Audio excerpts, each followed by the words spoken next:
Salam, hər vaxtınız xeyir olsun, dəyərli həmkarlar. Ümidvaram ki, yaxşısınız. Bugün sizlərə izah edəcəyim növbəti mövzu effektiv müəllim-şagird, müəllim-valideyn münasibətləridir. Biz bu mövzuya çox diqqət edək, çünki bu mövzu illərdir MİQ və sertifikasiya imtahanında ən azı 2 sual düşən mövzudur. Bir o qədər vacibdir, yəni. Tam diqqətlə dərsi dinləyək və gözəl məlumatlara sahib olaq, dəqiq və aydın. Elə isə başlayaq izahımıza. Belə deyim, biz bilirik ki, hansısa şagird əgər müəllimdən xoşu gəlirsə onun dərsini oxuyur.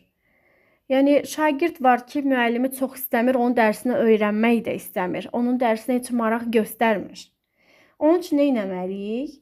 Biz dərs prosesinin səmərəli olmasını istəyiriksə, o mühiti şagird yönümlü qurmalıyıq ki, şagirdin istəklərini nəzərə almalıyıq, onların maraq dairələrini nəzərə almalıyıq, fikirlərinə hörmətlə yanaşmalıyıq.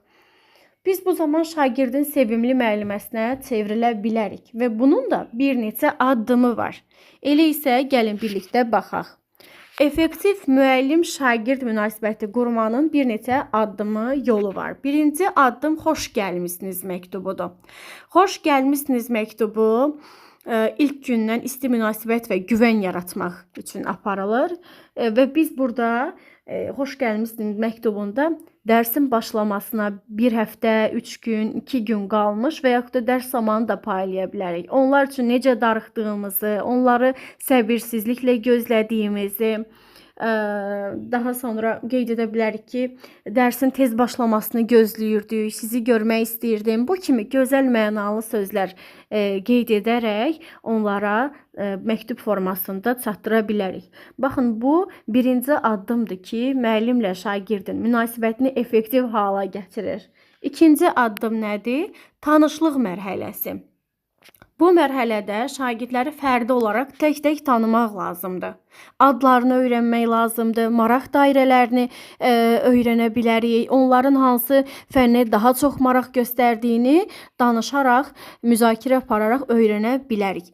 Yəni, tanışlıq mərhələsi budur və yaxud da aşağı sinifdən tanışlıq da ola bilər. Siz hazırda təsviri incəsənət müəlliməsiniz və yaxud da ədəbiyyat fərq etməz. Hansısa bir fənnə sahibsiz. Mən misal üçün təsviri incəsənət göstərim sizə. 4-cü sinifdə təsviri incəsənət yoxdur. 5-ci sinifdən başlayır fənn üzrə və bu 5-ci sinifdə tutalım ki, 4-cü sinifin hansısa bir müəllimi yoxdur. Fürsət bu fürsət. Siz həmin sinifə boş qalmasın deyə yönləndirilirsiniz və həmin sinifdə şagirdlərlə tanışlıq edə bilərsiniz. Məsəl üçün, deyə bilərsiniz ki, növbəti il, yəni 5-ci sinifdə sizin müəlliməniz mən olacağam, birlikdə maraqlı fəaliyyətlər həyata keçirəcəyik, sizinlə gözəl dərslərimiz olacaq. Bu kimi özünüzü onlara tanıdıb, onları dərsə qarşı həvəsləndirə bilərsiniz. Bu da tanışlıq mərhələsidir. Üçüncü nə olacaq? Oyunlar və tədbirlər. Ünsiyyəti gücləndirən sosial fəaliyyətlər təşkil etmək. Müəllimlər, bir var, dərsi cansıxıcı formada keçək, yalnız kitabı üzündən oxuyub izah edək. Bu çox cansıxıcı və maraqsız olar. Və biz dərsi daha oyun xarakterli, tapmaca tipli, maraqlı müzakirələrlə keçəsi olsaq, əlbəttə ki, o dərs şagirdlərə daha həvəsli, daha maraqlı gələr. Ona görə oyunlar, tədbirlər həyata keçirmək müəllim-şagird münasibətlərini effektiv hala gətirir. 4-cü addım. Uğurların və ad günlərinin qeyd edilməsi. Dərsin vaxtına mane olmadan şagirdlərin uğurlarını və yaxud da doğum günlərini qeyd edə bilərik. Bir 5 dəqiqə, 10 dəqiqə onlara vaxt ayıra bilərik.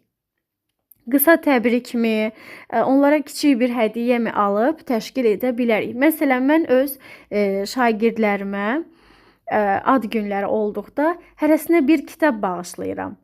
Hər dəfə hansısa şagirdin ad günü olduqda ona kiçik qələm, kitab bağışlayıram. Baxın, bu onları daha da bizi, belə deyim, sevməsinə gətirib çıxardır. Bu zaman müəllim-şagird münasibətləri effektiv hala gəlir. Növbəti addımımız nədir? Maraqları nəzərə almaq. Yox, biri qaldı. Üzr istəyirəm. 5-ci. Sinif qarşısında salamlamaq. Sinif qarşısında salamlamaq nədir? Məsələn, hər bir müəllim şagirddən öncə səhər dərs başlayanda sinifdə olmalıdır və o şagirdlər sinifə tək-tək daxil olduqda onlarla salamlaşmalıdır. Məsəl üçün, Yusif, bugün özünü necə hiss edirsən? Xoş gəlmisən, bugün necəsən? Bu kimi gözəl sözlərlə sinifə daxil olan şagirdləri salamlaya bilərik. Növbəti addıma keçək, dərsdən kənar iştirak. Yəni, bu bilirsiniz nədir? Soyuqqanlı, hansı ki bizim hər dərs sinifdə bir şagird olur. Hər sinifimizdə məsəl üçün bir şagird də olsa soyuqqanlı, belə deyim sizə, passiv şagirdlər olur. Və biz bu şagirdlərlə dərsdə yox, dərsdən kənarki fəaliyyətlərində iştirak edərsək, əlbəttə ki, onun bizə qarşı sevgisi artar və o fəaliyyətə daha çevik formada davam etməyə başlayar. Yəni, biz şagirdin, o hansı ki, soyuqqanlı, passiv olan şagirdin sevdiyi bir işlə, ona dəstək məqsədi ilə onun iştirak edirik. Məsələn, şagird rəsm kursuna gedir dərsdən sonra, biz də rəsm kursuna gedib ona dəstək ola bilərik, onu motivasiya edə bilərik. Bu, müəllimlə şagird arasında effektiv münasibət yaratmağın növbəti addımıdır. Daha sonra, maraqları nəzərə almaq. Tədrisi şagirdin maraqlarına uyğun təşkil etmək, yəni şagird yönümlü mühit qurmaq, onların fikirlərinə hörmətlə yanaşmaq, onların maraq dairələrinə uyğun dərsi təşkil etmək. Məsələn, şagirdlərdən biri, bugünkü mövzumuz geyimlər mövzusudur. Şagirdlərdən biri deyir ki, olar müəllimə, mən bugün geyim şəkli yox, ayaqqabı şəkli çəkim və yaxud da papaq şəkli çəkim, olar? Bəli, olar. Yəni, biz şagirdlərin maraq dairələrini nəzərə almalıyıq, onlara əmrlə müraciət etməməliyik. Daha sonra bədən dili və davranış, mimikalar, jestlər və deməli, bunlarla da maraq oyatma. Yəni, biz şagirdə hər zaman danışıq formasında yox, bəzən də onları kiçik toxunuşla həvəsləndiririk dərsə qarşı. Məsələn, etdiyi hər hansı bir tapşırığa əsasən biz onun başına sığal çəkə bilərik, belinə yüngülcə vura bilərik, əlimizi çiyninə qoyarsaq, o özünü özgüvənli hiss edər, rahat hiss edər. Və bu da müəllimlə şagird münasibətinin effektiv hala gəlməsinin addımıdır, bir yoludur. Daha sonra müsbət rəy və motivasiya. Tənqiddən çox dəstəkləyici yanaşmaq lazımdır şagirdlərə. Şagirdləri tənqid etmək doğru deyil. Bunu edə bilmirsən, yenə etməmisən, sən bunu bacarmayacaqsan kimi sözlərdən uzaq durmalıyıq. Biz şagirdə dəstəkləyici yanaşmalıyıq. Müsbət rəylər, sən bunu bacararsan, əminəm ki, bunu bugün bacarmısansa, imtihanda da bunu bacararsan. Bu kimi gözəl, həvəsləndirici, motive edici rəylər şagirdə çatdırmalıyıq. Aydındırmı? Baxın, bu saydıqları müəllimlə şagird münasibətlərini effektiv hala gətirməyin yolları idi. İndi isə keçək müəllimlə valideyn arasındakı effektiv münasibətlərə. Effektiv müəllim-valideyn əlaqəsinin qurulması nədir? Biz hazırki dövrümüzdə fikir versək, valideynlərin əksəriyyəti, belə deyim, 20 nəfər valideyndən hər dəfə 3-4 nəfər valideyn iclasına gəlmir. Bunun səbəbkarı, gəlməmə səbəbi biz müəllimlərik, düşünürəm. Niyə? Çünki valideyn iclasları ümumi keçirilməməlidir. Və biz burada konfidensiallığı poza bilərik ümumi keçirildikdə. Valideyn iclasları ümumi keçirilməməlidir və ümumi keçirdikdə həmin o narazı qaldığınız şagird varsa, mənfi bir hal yaşanıbsa, həmin o valideynlərlə fərdi söhbət aparmalısınız. 20 nəfər valideynin içərisində 4-5 nəfəri orada tənqid etməməliyik. Onun övladı haqqında məlumatları hər kəsin yanında ümumi şəkildə çatdırmamalıyıq. Çünki o utana bilər, o pis ola bilər. Növbəti dərs, daha doğrusu, valideyn iclasında gəlməyəcək. Çünki hər dəfə övladı haqqında negativ məlumatlar eşitməkdən yorulur artıq. Aydındır? Əgər valideyn iclasını ümumi keçiririksə, biz bunu buna diqqət etməliyik ki, 4-5 nəfər kimə ki bizim şəxsi sözümüz var, kimə ki onun mənfi nəticələri var, valideynə çatdırmalıyıq. Biz onu çıxışda 5 dəqiqə, bir 10 dəqiqə fərdi danışaraq həll etməliyik. Və o mənfi nəticələri fərdi danışarkən ilk öncə mənfilərdən yox, müsbətlərdən başlamalıyıq. Unutmayın, heç bir şagird pis deyil. Hər bir şagirdin mütləq ki, yaxşı xüsusiyyəti var. Və ilk öncə müsbət xüsusiyyətlərdən başlamalıyıq. Müsbət xüsusiyyətlərdən danışırıq, valideyni yormadan. Daha sonra o mənfi məlumatlar varsa valideynə bunu çatdırırıq. Yəni ilk öncə müsbətlərdən, daha sonra mənfilərdən başlamalıyıq məlumat verməyə.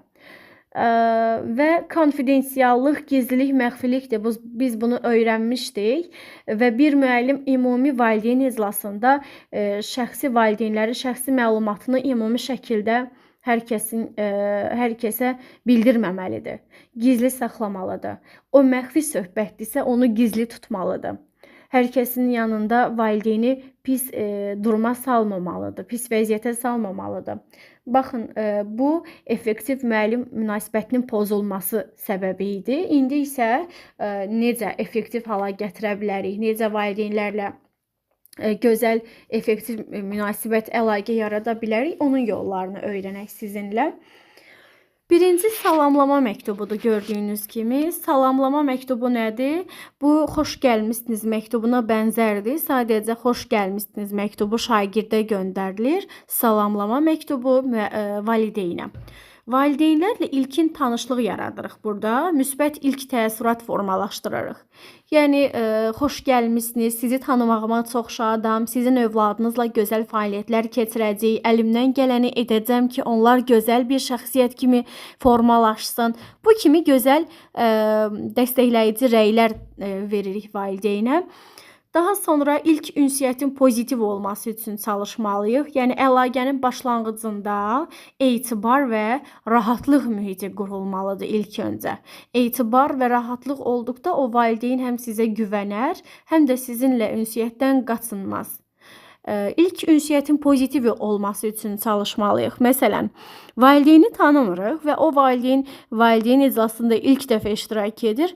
Övladı zəif nəticə göstəribsə, biz ona kobud formada sizin övladınız oxumur, sizin övladınız heç nə başa düşmür, siz onunla məşğul olmursunuz kimi tənqidlərdən uzaq durmalıyıq. Valideynlə ilk ünsiyyət pozitiv olmalıdır. Çalışın ki, ilk öncə yaxşı müsbət məlumatlar ötürəsiz, müsbət enerji bəxş edəsiz. Daha sonra mənfi nəticələr varsa, onu da valideynin diqqətinə çatdırmalıyıq. Üçüncü, irəliləyişlər haqqında qeydlər göndərmək. Şagirdin inkişafı barədə valideynləri mütəmadi məlumatlandırmaq lazımdır. İrəliləyiş haqqında, məsələn, Yusif bugün dərsə çox yaxşı hazırlaşmışdı. Dünən bir o qədər də yaxşı hazırlaşmamışdı, amma bugün ondan çox razı qaldım. Bugün o qaydalara riayət edirdi. Artıq bugün ona verdiyim çalışmaları da hazır və düzgün yazıb gətirmişdi. İrəliləyiş haqqında valideynə məlumat ötürmək lazımdır, mütəmadi olaraq. Daha sonra, pozitiv valideyn əlaqəsi. Bu nədir? Bu, müəllim-valideyn arasında hörmətli, əməkdaşlığa əsaslanan münasibətin qurulmasıdır. Yəni, pozitiv olmaq lazımdır, negativlərdən qaçınmalıyıq. Növbəti, sinif saytı və ya WhatsApp qrupu təşkil edərək məlumatları operativ paylaşılması və davamlı ünsiyyəti yaratmaq. Baxın, WhatsApp qruplarında hər birimiz valideynə və şagirdə məlumatlar ötürürük.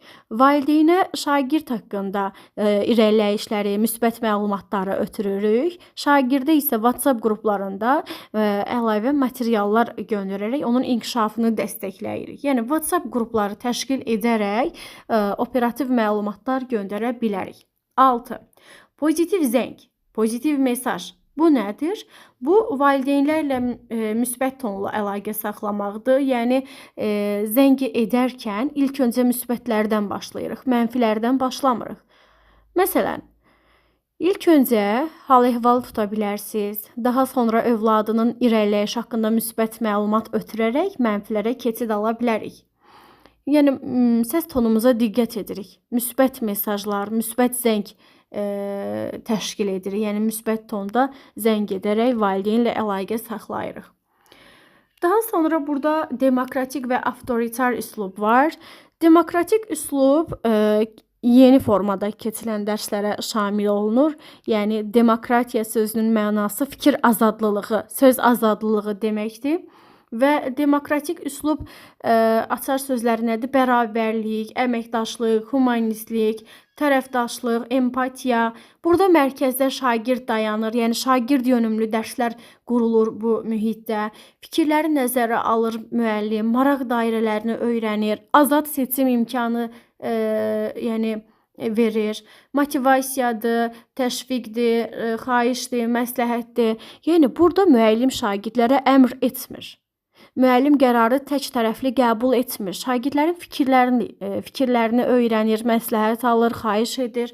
Baxın, bu demokratik üslubdur. Yeni formada qurulan mühit. Bir də var avtoritar. Avtoritar üslubsa keçmiş qaydada keçilən dərslərdə belə deyim, tək tərəfli qərar qəbul olunur burada. Müəllim əmr edir, müəllim nə desə o olur, müəllim qaydalara sərt nəzarət edir, qaydaların ciddi icrasını təşkil edir, cəza verir şagirdə, məcburiyyətdən işləri gördürür, fikrə dəyər vermir, maraqlarını nəzərə almır, itaət tələb olunur və əmr olunur. Müəllim şagirdə burada demir, olar bunu belə edək, məsləhət almır, sadəcə əmr edir, bunu belə etməlisən. Əmr edir, şagirdlərin fikirlərini nəzərə almır, maraqları nəzərə almır. Şagird sadəcə pasiv dinləyici olur. Hansı üslubda? Avtoritar üslubda. Açar sözlərimizlə də tanış olduq. Demokratik üslubda şagird aktiv olur, amma avtoritarda pasiv olur. Demokratik üslubda mühit müəllim yönümlüdür, daha doğrusu. Müəllim yönləndirir şagirdi. Müəllim yönləndirir şagirdi ki, filan fəaliyyətləri yerinə yetirsin. Amma avtoritar üslubda müəllim hökm edir, əmr edir. Demokratik üslubda şagird yönümlü mühit qurulur, avtoritar üslubda müəllim yönümlü mühit qurulur. Yəni fikirlər soruşulur demokratikdə, fikirlər nəzərə alınmır avtoritarda. Azadlıq var demokratik üslubda, məhdudiyyət var avtoritar üslubda. Motivasiya artır, sevgi artır, həvəs artır demokratik üslubda. Qorxu, təşviş, istehza ilə yanaşma, bunlar hər biri var avtoritar üslubda. Bu mövzumuzun izahı bu qədər. Əminəm ki, video sizlər üçün yararlı oldu. Əgər yararlı oldusa, videonu bəyənib kanala abunə olmağı, öz dəyərli fikirlərinizi şərh bölməsində qeyd etməyi unutmayın. Hər birinizə təşəkkür edirəm.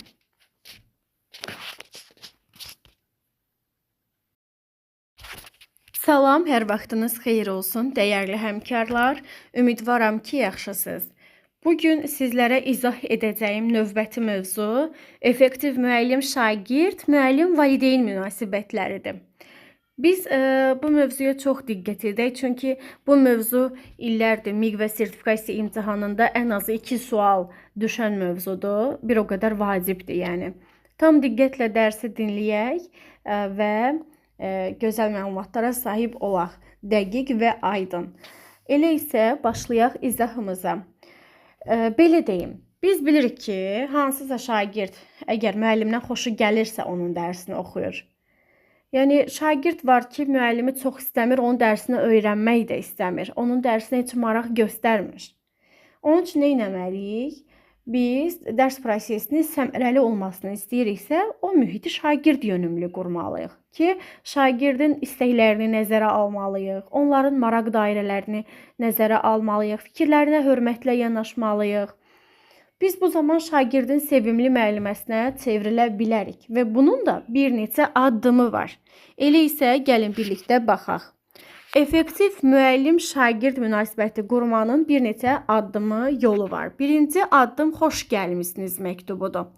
Xoş gəlmisiniz məktubu ilk gündən isti münasibət və güvən yaratmaq üçün aparılır.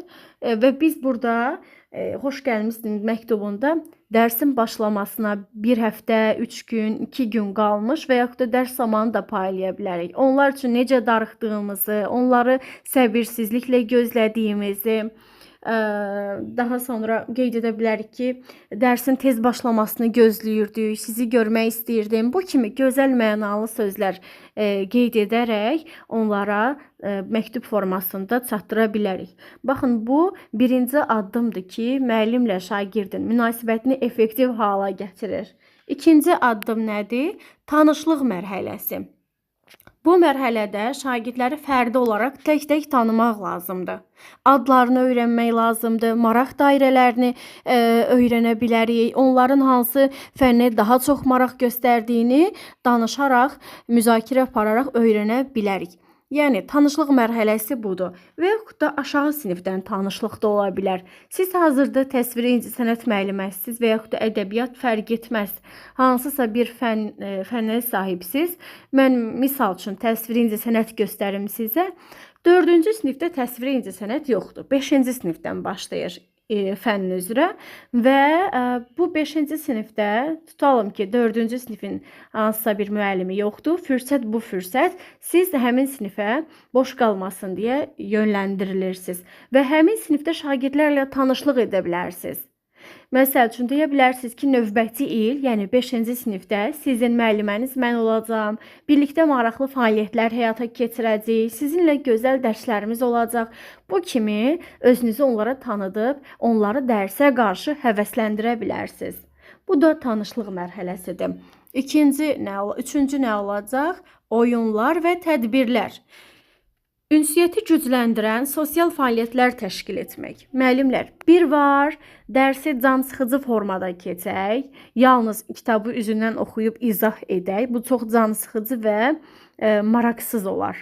Və biz dərsi daha oyun xarakterli, tapmaca tipli, maraqlı müzakirələrlə keçəsi olsaq, əlbəttə ki, o dərs şagirdlərə daha həvəsli, daha maraqlı gələr. Ona görə oyunlar, tədbirlər həyata keçirmək müəllim-şagird münasibətlərini effektiv hala gətirir. 4-cü addım. Uğurların və ad günlərinin qeyd edilməsi. Dərsin vaxtına mane olmadan şagirdlərin uğurlarını və yaxud da doğum günlərini qeyd edə bilərik. Bir 5 dəqiqə, 10 dəqiqə onlara vaxt ayıra bilərik. Qısa təbrikmi, onlara kiçik bir hədiyyəmi alıb təşkil edə bilərik. Məsələn, mən öz şagirdlərimə ad günləri olduqda hərəsinə bir kitab bağışlayıram. Hər dəfə hansısa şagirdin ad günü olduqda ona kiçik qələm, kitab bağışlayıram. Baxın, bu onları daha da bizi, belə deyim, sevməsinə gətirib çıxardır. Bu zaman müəllim-şagird münasibətləri effektiv hala gəlir. Növbəti addımımız nədir? Maraqları nəzərə almaq. Biri qaldı, üzr istəyirəm. 5-ci, sinif qarşısında salamlamaq. Sinif qarşısında salamlamaq nədir? Məsələn, hər bir müəllim şagirddən öncə səhər dərs başlayanda sinifdə olmalıdır və o şagirdlər sinifə tək-tək daxil olduqda onlarla salamlaşmalıdır. Məsəl üçün, Yusif, bugün özünü necə hiss edirsən? Xoş gəlmisən, bugün necəsən? Bu kimi gözəl sözlərlə sinifə daxil olan şagirdləri salamlaya bilərik.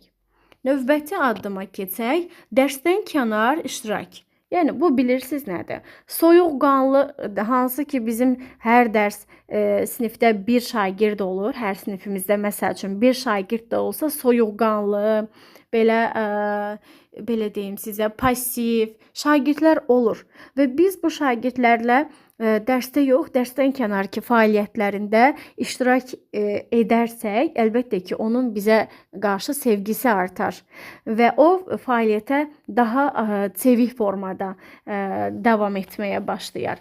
Yəni, biz şagirdin, o hansı ki, soyuqqanlı, passiv olan şagirdin sevdiyi bir işlə ona dəstək məqsədi ilə onun iştirak edirik. Məsələn, şagird rəsm kursuna gedir dərsdən sonra, biz də rəsm kursuna gedib ona dəstək ola bilərik, onu motivasiya edə bilərik. Bu, müəllimlə şagird arasında effektiv münasibət yaratmağın növbəti addımıdır. Daha sonra maraqları nəzərə almaq. Tədrisi şagirdin maraqlarına uyğun təşkil etmək, yəni şagird yönümlü mühit qurmaq, onların fikirlərinə hörmətlə yanaşmaq, onların maraq dairələrinə uyğun dərsi təşkil etmək. Məsələn, şagirdlərdən biri, bugünkü mövzumuz geyimlər mövzusudur. Şagirdlərdən biri deyir ki, olar müəllimə, mən bugün geyim şəkli yox, ayaqqabı şəkli çəkim və yaxud da papaq şəkli çəkim, olar? Bəli, olar. Yəni biz şagirdlərin maraq dairələrini nəzərə almalıyıq. Onlara əmrlə müraciət etməməliyik. Daha sonra bədən dili və davranış, mimikalar, jestlər və deməli bunlarla da maraq oyatma. Yəni biz şagirdə hər zaman danışıq formasında yox, bəzən də onları kiçik toxunuşla həvəsləndiririk dərsə qarşı. Məsələn, etdiyi hər hansı bir tapşırığa əsasən biz onun başına sığal çəkə bilərik, belinə yüngülcə vura bilərik, əlimizi çiyninə qoyarsaq, o özünü özgüvənli hiss edər, rahat hiss edər və bu da müəllimlə şagird münasibətinin effektiv hala gəlməsinin addımıdır, bir yoludur. Daha sonra müsbət rəy və motivasiya. Tənqiddən çox dəstəkləyici yanaşmaq lazımdır şagirdlərə. Şagirdləri tənqid etmək doğru deyil. Bunu edə bilmirsən, yenə etməmisən, sən bunu bacarmayacaqsan kimi sözlərdən uzaq durmalıyıq. Biz şagirdə dəstəkləyici yanaşmalıyıq. Müsbət rəylər, sən bunu bacararsan, əminəm ki, bunu bugün bacarmısansa, imtahanda da bunu bacararsan. Bu kimi gözəl, həvəsləndirici, motive edici rəylər şagirdə çatdırmalıyıq. Aydındırmı? Baxın, bu saydıqları müəllimlə şagird münasibətlərini effektiv hala gətirməyin yolları idi. İndi isə keçək müəllimlə valideyn arasındakı effektiv münasibətlərə. Effektiv müəllim-valideyn əlaqəsinin qurulması nədir? Biz hazırki dövrümüzdə fikir versək, valideynlərin əksəriyyəti, belə deyim, 20 nəfər valideyndən hər dəfə 3-4 nəfər valideyn iclasına gəlmir. Bunun səbəbkarı, gəlməməsi səbəbi biz müəllimlərik, düşünürəm. Niyə? Çünki valideyn iclasları ümumi keçirilməməlidir. Və biz burada konfidensiallığı poza bilərik ümumi keçirildikdə. Valideyn iclasları ümumi keçirilməməlidir və ümumi keçirdikdə həmin o narazı qaldığınız şagird varsa, mənfi bir hal yaşanıbsa, həmin o valideynlərlə fərdi söhbət aparmalısınız. 20 nəfər valideynin içərisində 4-5 nəfəri orada tənqid etməməliyik. Onun övladı haqqında məlumatları hər kəsin yanında ümumi şəkildə çatdırmamalıyıq. Çünki o utana bilər, o pis ola bilər. Növbəti dərs, daha doğrusu, valideyn iclasında gəlməyəcək. Çünki hər dəfə övladı haqqında negativ məlumatlar eşitməkdən yorulur artıq. Aydındır? Əgər valideyn iclasını ümumi keçiririksə, biz buna diqqət etməliyik ki, 4-5 nəfər kimə ki bizim şəxsi sözümüz var, kimə ki onun mənfi nəticələri var, valideynə çatdırmalıyıq. Biz onu çıxışda 5 dəqiqə, bir 10 dəqiqə fərdi danışaraq həll etməliyik. Və o mənfi nəticələri fərdi danışarkən ilk öncə mənfilərdən yox, müsbətlərdən başlamalıyıq. Unutmayın, heç bir şagird pis deyil. Hər bir şagirdin mütləq yaxşı xüsusiyyəti var. Və ilk öncə müsbət xüsusiyyətlərdən başlamalıyıq. Müsbət xüsusiyyətlərdən danışırıq, valideyni yormadan. Daha sonra o mənfi məlumatlar varsa valideynə bunu çatdırırıq. Yəni ilk öncə müsbətlərdən, daha sonra mənfilərdən başlamalıyıq məlumat verməyə. Və konfidensiallıq, gizlilik, məxfilikdir. Biz bunu öyrənmişdik və bir müəllim ümumi valideyn iclasında şəxsi valideynləri, şəxsi məlumatını ümumi şəkildə hər kəsə bildirməməlidir. Gizli saxlamalıdır. O məxfi söhbətdirsə onu gizli tutmalıdır. Hər kəsin yanında valideyni pis duruma salmamalıdır, pis vəziyyətə salmamalıdır. Baxın, bu effektiv müəllim münasibətinin pozulması səbəbi idi. İndi isə necə effektiv hala gətirə bilərik, necə valideynlərlə gözəl, effektiv münasibət, əlaqə yarada bilərik. Onun yollarını öyrənək sizinlə. Birinci salamlama məktubudur gördüyünüz kimi. Salamlama məktubu nədir? Bu xoş gəlmisiniz məktubuna bənzərdir. Sadəcə xoş gəlmisiniz məktubu şagirdə göndərilir. Salamlama məktubu valideynə. Valideynlərlə ilkin tanışlıq yaradırıq burada. Müsbət ilk təəssürat formalaşdırırıq. Yəni, xoş gəlmisiniz, sizi tanımağıma çox şadam, sizin övladınızla gözəl fəaliyyətlər keçirəcək, əlimdən gələni edəcəm ki, onlar gözəl bir şəxsiyyət kimi formalaşsın. Bu kimi gözəl dəstəkləyici rəylər veririk valideynə. Daha sonra ilk ünsiyyətin pozitiv olması üçün çalışmalıyıq. Yəni, əlaqənin başlanğıcında etibar və rahatlıq mühiti qurulmalıdır ilk öncə. Etibar və rahatlıq olduqda o valideyn həm sizə güvənər, həm də sizinlə ünsiyyətdən qaçınmaz. İlk ünsiyyətin pozitiv olması üçün çalışmalıyıq. Məsələn, valideyni tanımırıq və o valideyn iclasında ilk dəfə iştirak edir. Övladı zəif nəticə göstəribsə, biz ona kobud formada sizin övladınız oxumur, sizin övladınız heç nə başa düşmür, siz onunla məşğul olmursunuz kimi tənqidlərdən uzaq durmalıyıq. Valideynlə ilk ünsiyyət pozitiv olmalıdır. Çalışın ki, ilk öncə yaxşı müsbət məlumatlar ötürəsiz, müsbət enerji bəxş edəsiz. Daha sonra mənfi nəticələr varsa, onu da valideynin diqqətinə çatdırmalıyıq. Üçüncü, irəliləyişlər haqqında qeydlər göndərmək. Şagirdin inkişafı barədə valideynləri mütəmadi məlumatlandırmaq lazımdır. İrəliləyiş haqqında, məsələn, Yusif bugün dərsə çox yaxşı hazırlaşmışdı. Dünən bir o qədər də yaxşı hazırlaşmamışdı, amma bugün ondan çox razı qaldım. Bugün o qaydalara riayət edirdi. Artıq bugün ona verdiyim çalışmaları da hazır və düzgün yazıb gətirmişdi. İrəliləyiş haqqında valideynə məlumat ötürmək lazımdır, mütəmadi olaraq. Daha sonra, pozitiv valideyn əlaqəsi. Bu nədir? Bu, müəllim-valideyn arasında hörmətli, əməkdaşlığa əsaslanan münasibətin qurulmasıdır. Yəni, pozitiv olmaq lazımdır, negativlərdən qaçınmalıyıq. Növbəti, sinif saytı və ya WhatsApp qrupu təşkil edərək məlumatları operativ paylaşılması və davamlı ünsiyyəti yaratmaq. Baxın, WhatsApp qruplarında hər birimiz valideynə və şagirdə məlumatlar ötürürük. Valideynə şagird haqqında irəliləyişləri, müsbət məlumatları ötürürük. Şagirdə isə WhatsApp qruplarında əlavə materiallar göndərərək onun inkişafını dəstəkləyirik. Yəni, WhatsApp qrupları təşkil edərək operativ məlumatlar göndərə bilərik. 6. Pozitiv zəng, pozitiv mesaj. Bu nədir? Bu, valideynlərlə müsbət tonla əlaqə saxlamaqdır. Yəni, zəng edərkən ilk öncə müsbətlərdən başlayırıq, mənfilərdən başlamırıq. Məsələn, ilk öncə hal-əhval tuta bilərsiniz. Daha sonra övladının irəliləyiş haqqında müsbət məlumat ötürərək mənfilərə keçid ala bilərik. Yəni, səs tonumuza diqqət edirik. Müsbət mesajlar, müsbət zəng təşkil edirik. Yəni, müsbət tonda zəng edərək valideynlə əlaqə saxlayırıq. Daha sonra burada demokratik və avtoritar üslub var.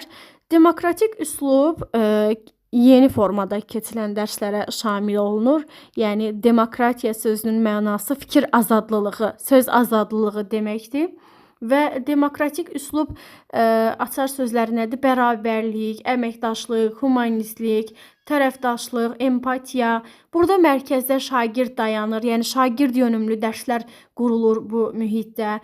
Fikirləri nəzərə alır müəllim, maraq dairələrini öyrənir, azad seçim imkanı verir. Motivasiyadır, təşviqdir, xahişdir, məsləhətdir. Yəni, burada müəllim şagirdlərə əmr etmir. Müəllim qərarı tək tərəfli qəbul etmir. Şagirdlərin fikirlərini öyrənir, məsləhət alır, xahiş edir. Baxın, bu demokratik üslubdur. Yeni formada qurulan mühit. Bir də var avtoritar. Avtoritar üslubsa keçmiş qaydada keçilən dərslərdə, belə deyim, tək tərəfli qərar qəbul olunur burada. Müəllim əmr edir, müəllim nə desə o olur, müəllim qaydalara sərt nəzarət edir, qaydaların ciddi icrasını təşkil edir, cəza verir şagirdə, məcburiyyətdən işləri gördürür, fikrə dəyər vermir, maraqlarını nəzərə almır, itaət tələb olunur və əmr olunur. Müəllim şagirdə burada demir, olar bunu belə edək, məsləhət almır, sadəcə əmr edir, bunu belə etməlisən. Əmr edir, şagirdlərin fikirlərini nəzərə almır, maraqları nəzərə almır. Şagird sadəcə passiv dinləyici olur. Hansı üslubda? Avtoritar üslubda. Açar sözlərimizlə də tanış olduq. Demokratik üslubda şagird aktiv olur, amma avtoritarda passiv olur. Demokratik üslubda mühit müəllim yönümlüdür, daha doğrusu. Müəllim yönləndirir şagirdi. Müəllim yönləndirir şagirdi ki, filan fəaliyyətləri yerinə yetirsin. Amma avtoritar üslubda müəllim hökm edir, əmr edir. Demokratik üslubda şagird yönümlü mühit qurulur, avtoritar üslubda müəllim yönümlü mühit qurulur. Yəni fikirlər soruşulur demokratikdə, fikirlər nəzərə alınmır avtoritarda. Azadlıq var demokratik üslubda, məhdudiyyət var avtoritar üslubda. Motivasiya artır, sevgi artır, həvəs artır demokratik üslubda. Qorxu, təşviş, istehza ilə yanaşma, bunlar hər biri var avtoritar üslubda. Bu mövzumuzun izahı bu qədər. Əminəm ki, video sizlər üçün yararlı oldu. Əgər yararlı oldusa, videonu bəyənib kanala abunə olmağı, öz dəyərli fikirlərinizi şərh bölməsində qeyd etməyi unutmayın. Hər birinizə təşəkkür edirəm.